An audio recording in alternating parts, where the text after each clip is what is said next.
Hey guys, it is Tanya. How are you? Happy Monday. I'm live this week. Last week I wasn't able to go live, so I'm excited to be live this week. Like this is a good thing. It means that something went much better this week than it did last week. And so I'm glad I was able to jump on here live. Happy Monday, happy beginning of the week.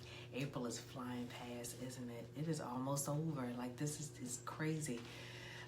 It's hard to believe that we are almost to the end of April here. Jeez. But here we are. It seems like the weather is finally warming up. Hey, Janae.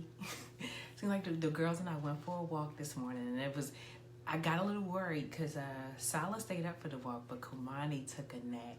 I could actually hear her talking to herself right now in her crib, so she'll probably stay quiet, but yeah, she didn't fall asleep, but she's being nice, so I was able to go live today. So welcome to the Lunchish live show. Lunchish is the time of the show. If you want to know exactly what time I'm going to go live, just shoot me an email. You want to email me at latanya@journeywithtvporter.com, and I can send you out the email that lets you know the exact time, because that time doesn't usually come out until I have a better idea of when the girls are going to be napping, and that's usually like maybe 30-40 minutes before I actually go live. So if you do want to get that email reminder and you are able to jump on live, just let me know and shoot me an email. I'll put you on a list and you'll get that email that goes out. If you want to get my free offer, which is a powerful story to help you move beyond feeling stuck, that's actually on my website. So you will go to my website, click the button that says download my free offer, and not only does that gives you access to the download of the story, but it automatically puts you on the email list so that you can get the emails about the live show. If for some reason, you get the email and you can't jump on, when I go live, that's fine. It's always posted here on the Facebook page, and then it's also on my YouTube page. And you can get to the links to my Facebook, Instagram, and YouTube from my website, which is journeywithtvporter.com. And I can put the link to that in the comments once I'm done here today. So I'm going to go ahead and jump right into today's topic, which is communication is key. So as a coach, what I do is I help single moms move through a major transition. So I actually want to talk a little bit today about mom stuff. And mom stuff is in communicating with our kids. So I'm going to start off with a story. So a couple years ago, this might have been maybe like 5-ish years ago, my boyfriend and I went to the store, just kind of ran an errand. We came back home in a small apartment. So I tell my boyfriend, hey, I'm going to, stick my head in the door, tell my son that I'm back home. So I open my son's door, and when I open the door, before I can even get out the hay, he throws his hand up, just like this, throws his hand up, shushes me. He's on the phone. He doesn't even look up at me, throws his hand up. So I'm going to put a pin in the story right here for a minute. I was shocked. I'm just like, wait a minute. This has never happened before. Like this was totally out of character for him. Like totally out of character. I couldn't believe that he had just done that. Like nothing like that. We really didn't have issues with him being rude or disrespectful. We didn't get into arguments. Like we had a very, very good relationship. So for him to do that to me, it totally threw me off because it was just completely out of character for him. So take the pin out the story, throws his hand up, shushes me. I don't even get a word out. He's still on the phone. He doesn't even look at me. So take a deep breath in, and I back out of his room and I shut the door. So of course my boyfriend kind of saw he saw that something weird happened. So when I came back in and sat on the couch, he said, hey, is everything okay? So I told him what happened, and he kind of gives me this look like, so you just came and sat on the couch, like you're not going to say anything to him? And immediately I go to start trying to defend myself, because I'm just like, no, it's not like that. But of course, it's probably some people listening to this right now who are like, oh no, my child is not going to shush me in my own house. That's, but I'm trying to defend, no, it's, So maybe like a minute or two goes by. And my son comes out of his room, opens the door, comes out of his room, and he says, hey, Ma, can I talk to you for a minute? Like, sure. So I go in a room, and I sit next to him on the bed. And he looks like something's bothering him. So I go and I sit next to him on the bed, and he says, Mom, I was on the phone with my friend, and she said she's going to kill herself.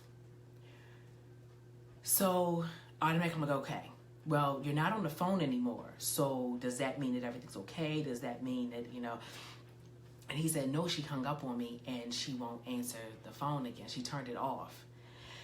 And I'm like, okay, well, where does she live? We can ride to her house. He said she transferred schools and she moved. I don't know where she lives anymore. So I said, okay, well, do you happen to have like her mom's cell number, or is her mom at work? Like, could maybe we try to call her mom at work? And, and he said, her mother's home. I just don't think she knows what's going on right now. So I said, okay, does she have like a house phone, like a landline, and we could, call and try to get her mother to answer the phone? He said, I tried to call her house phone and I'm not getting through. So I said, okay, well, Darnell, if you have her house phone, her landline, we can call 911, and 911 will they'll trace the call, like whatever address is connected to this landline, they'll go there and they'll check on her. So he looks a little apprehensive and he's like, well, could it give us the address and we go check? And I'm just like, no, they're not going to give us her address, but they'll go check. And he looked really apprehensive, and I'm just like, Darnell, suicide is a medical emergency. Like, if you call 911 and you tell them that you just got off the phone with your friend and she's threatening to kill herself, they will go check on her. I was like, and if they get there and she's still alive, crisis averted. Like, they're not going to feel like it was a false alarm. It's okay. So he looks a little more relaxed. Like, he doesn't look as apprehensive. And then I said, Darnell, whatever you decide to do right now, I am behind you 100%. So whatever your decision is, know that I have your back. And he said, okay. So I'll end the story there.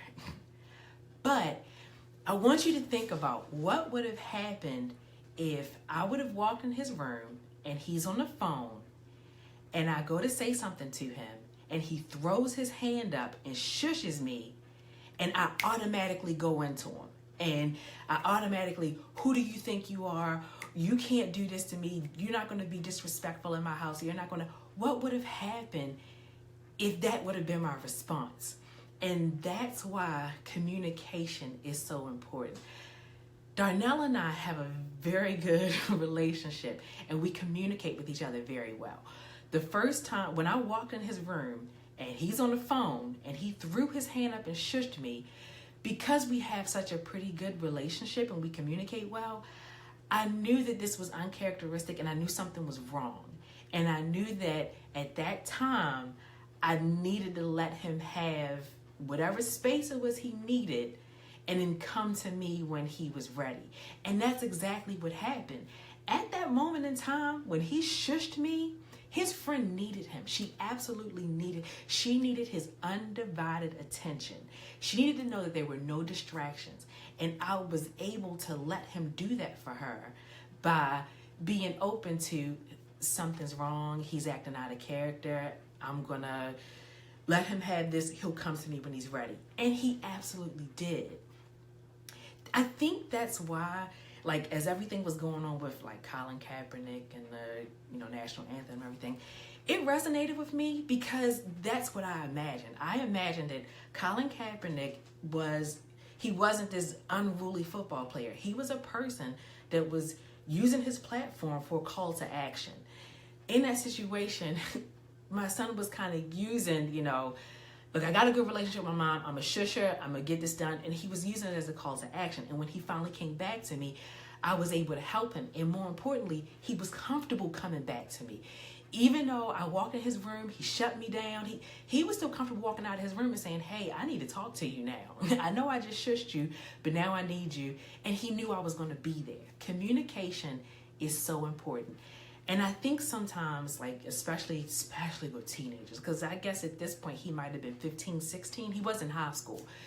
Around that age, we look at their problems and it's just kind of like, oh gosh, they think they got problems. We have problems. Like now my son and I, we only have an 18-year age gap, but I'm his mom. I still have adult problems. I don't have 16-year-old problems. So if he comes in with a problem that I feel is trivial, it would be so easy, for me to just say, baby, that's not a real problem. Baby, that's not a real issue.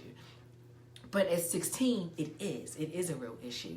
And if I don't allow him the space to communicate his 16-year-old issues with me, when he has an issue like that, his friend calls him and she's crying and she's threatening to commit suicide and he doesn't know what to do, he can come to me because he knows that he trusts me and he knows that I'll be there for him. We've already built that foundation long before his friend made this call, and he needed me to step in and help him out and do something for him.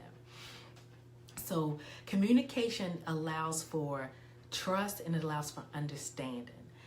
And that's a big thing as we're raising our kids. It's huge that they know they can come to us. We know our kids can come to us with anything. They need to know it. They need to know that when they absolutely need us, they can come, because it doesn't matter what we know. If they don't know it, it's not going to happen. And in a situation, that's probably like the far end of the spectrum where we hope that doesn't happen, or that's never happened, or it happens so seldom. But unfortunately, it does happen. And, we have to know that we're doing what we can to make sure that those casualties, those tragedies are minimized. So communication isn't just speaking, it's also listening, because we have to think about the times that we've talked to our kids and we tell them something and we feel like it goes in one ear and out the other, and we'll tell them in a heartbeat, you're not even listening. Did you even listen to me? Did you hear anything I said? That's because, yes, we spoke, but there was no communication because they weren't listening. They weren't paying attention. They didn't receive the message.